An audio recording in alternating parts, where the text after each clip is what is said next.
Sarah, the 10th song on Ween's third official album, Pure Guava, is a lovely little song that I'd like to talk about. But is it brown, though? I mean, sure, why not?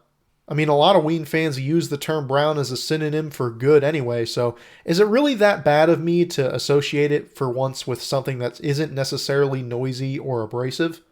Well, if it is, it doesn't matter. Because I don't care. So let's talk about Sarah. The song is built around a simple progression of 1 to 4 to minor 6, major 2, minor 2, back to 1. Going from the major to the parallel minor on the 2 chord there,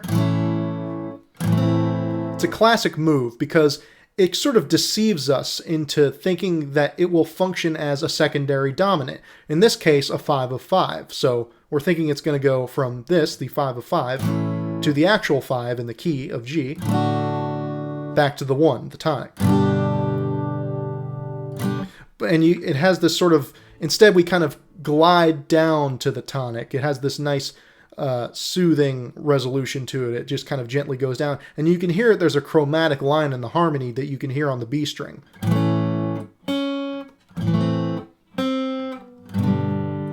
So it's going. The deception in this cadence makes it feel like sort of a regression, almost back into one's own dream, or hesitance to tell someone how you feel about them, which, as I'll get to, works well with the lyrics. A couple interesting things to note about the melody.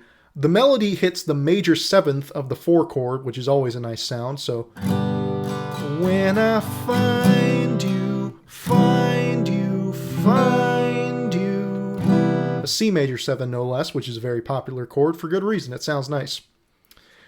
It also hits the 9th on the major 2, which works well when it goes to the parallel minor, as the 9th doesn't align itself with either tonality, the normal 9th that is, we're not talking about a flatted 9th. It doesn't align itself with either major or minor, it's just kind of neutral. So, in your sleep, just going to, right, it's just the 9th to the, the 8. Your sleep, that could be, or it could be, so it's kind of neutral, so it works really well, and it's very melodically coherent.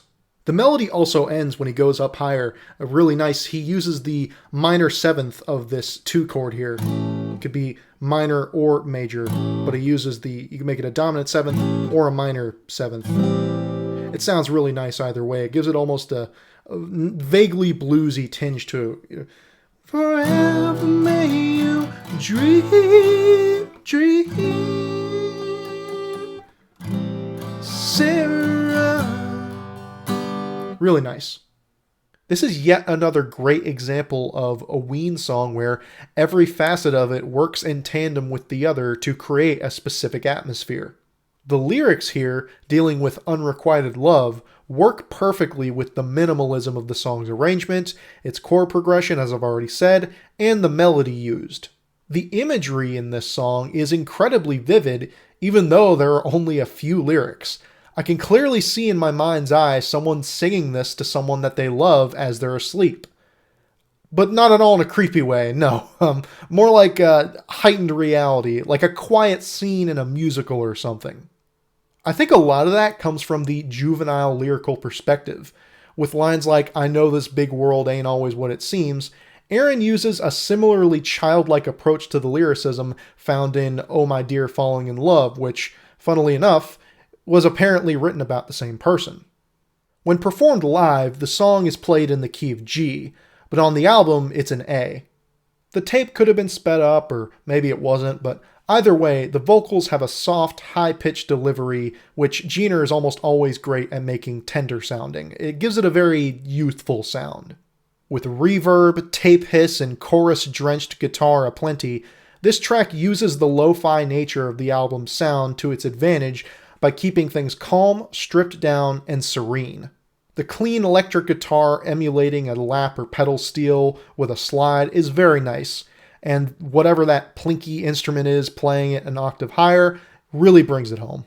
The song's short length of just over 2 minutes makes it function as a short message that the singer wants to send through a dream, almost like a message in a bottle. It's extra funny though, since the preceding song, Pumpin' for the Man, is a cool 90 seconds, which is also about what the length of this song would be if it didn't have the false ending. So it's like a setup for a fake out where you think it's going to be just as short, but nope. If it was though, I'd certainly say that these two songs would undoubtedly make it onto my list of the greatest 90-second long songs, along with Judy as a Punk and Terminal Preppy. In a catalog full of great false endings, the false ending in Sarah is one of my favorites. It just works so well with the idea of the song being this quiet, restrained, unrequited love thing. And you gotta love how the bass slides down before it kicks back in like, ooh.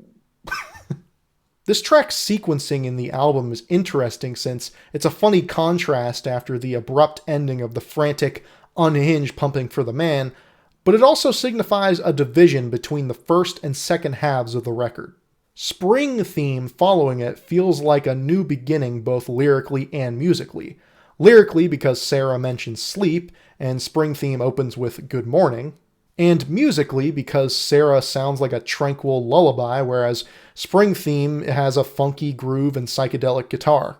The fact that it's a quirky, sensual jam following this innocent-sounding love song also indicates a shift in focus. To me, this is a go-to example of how minimalism and simplicity can benefit a song rather than hinder it. If it were any more complicated, it would probably detract from its intended mood.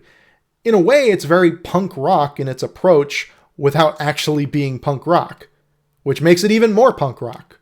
As borderline demented as Pure Guava can be, tracks like this one instill a certain level of grandeur, a sense of overarching unpredictability that is equal parts strange and addictive. So yeah, this might not be the brownest Ween song according to many fans' definition of what brown is, but hey, to make up for that, I'll follow this one up with something that's a bit wackier. Wackier on the surface, that is. But hey, until next time, thank you for watching.